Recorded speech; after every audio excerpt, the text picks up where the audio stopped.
So this is a song that we normally close our sets with, where we go just because we feel like it's the core of Pope Duo, Jesus, love, and music, and it just happens to be like a guitar piece, voice and guitar, and I just love it because it's the truth. Falling in love with Jesus is the best thing that I've ever done, and I hope to continue to do that every day.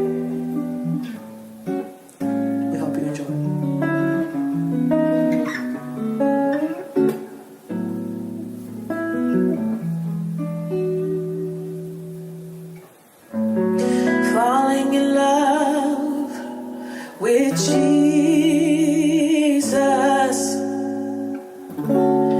falling in love with Jesus,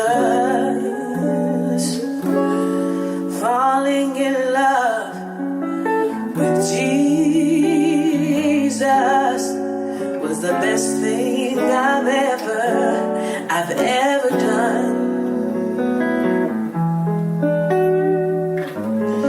Falling in love with Jesus.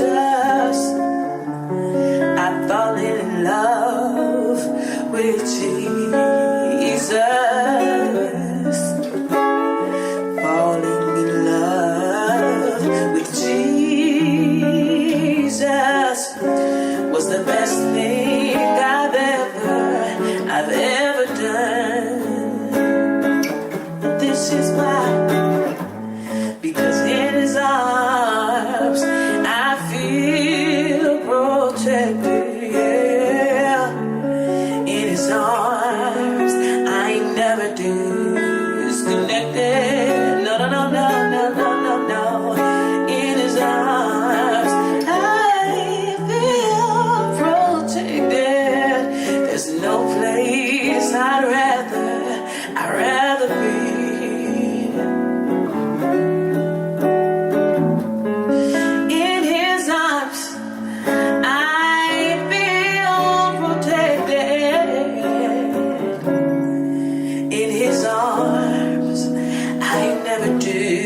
Disconnected, no, no.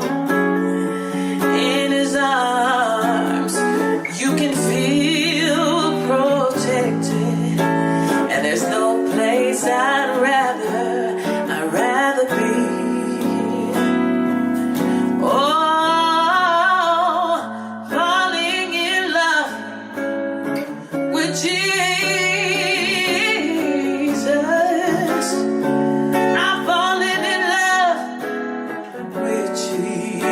Jesus, oh yes I have.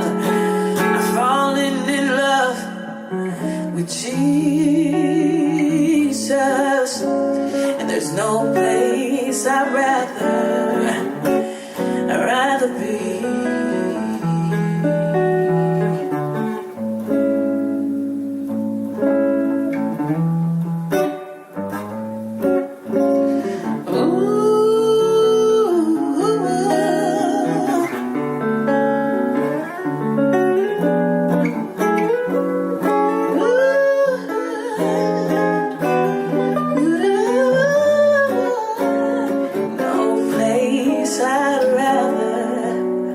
The best thing I've ever, it's the best thing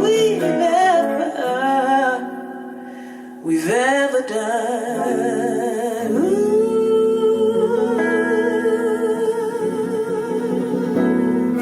Hey everyone, my name is Barrington Johnson. I'm the pastor here at One Way Baptist Church in Charlotte, North Carolina.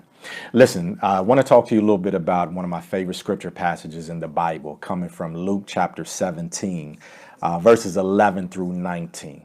Now, the story is about 10 lepers, 10 men that were stricken with a disease or illness called leprosy. Leprosy was a disease that affected people emotionally, socially, and physically. Similar to as we can compare to our modern day AIDS, cancer, lupus, or anything that is a debilitating disease that many people have. Now, it affected you physically because if you had leprosy, you had scabs all over your body that would develop. It affected you emotionally because many people believed or were taught that if you had this disease, that you had something, some type of sin in your life, or maybe someone in your family history has sinned, which as a result, you're bearing it right now because of that. It also affected individuals socially because if you had this, you could not interact with the common society. You had to live in what was referred to as leper colonies.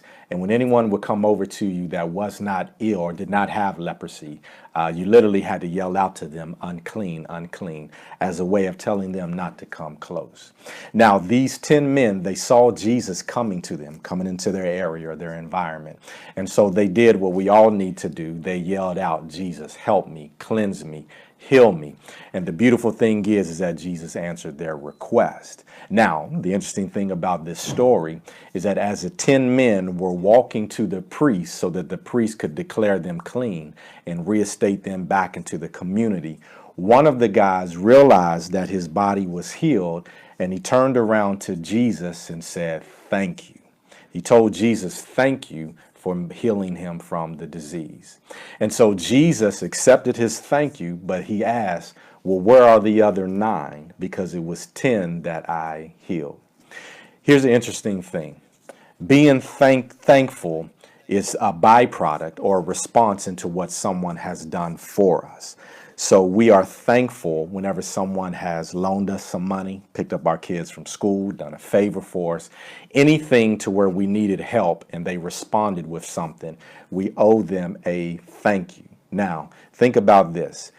As angry as we get when we do something for someone and they don't tell us thank you, how do you think God feels to where he does so much, so many things for us and we refuse to tell him thank you?